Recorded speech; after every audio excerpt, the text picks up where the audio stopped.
सब मिथिलावासी के गोर लागै छी। आइ हम एगो से महुआ के गीत गाबै छी। नीक लागत हमर भजन कीर्तन चैनल के सब्सक्राइब लाइक कऽ देबै।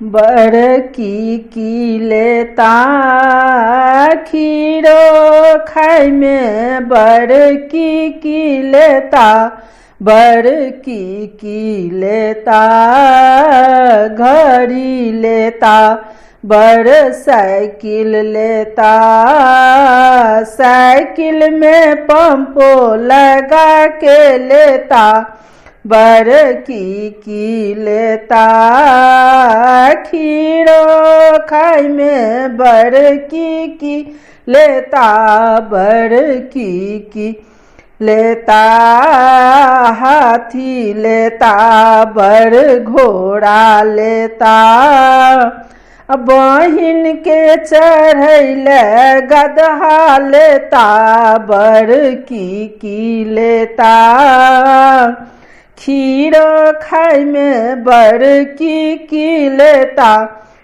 बड़की लेता चेन्हो लेता बड़ ब्रेसलेट लेता औंठी में नगो लगा के लेता बड़की लेता खीरो खाय में बड़की लेता बड़की लेता चश्मा लेता बड़ रेडियो लेता बहिन के फोटो घिंचाइले कैमरा लेता बड़की लेता खीरो खाय में बड़की लेता बड़की लेता खीरो खाय में बड़की लेता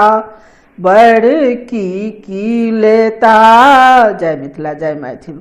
अहाँ सबके धन्यवाद। नीक लागत हमर भजन कीर्तन चैनल के सब्सक्राइब लाइक कऽ देबै।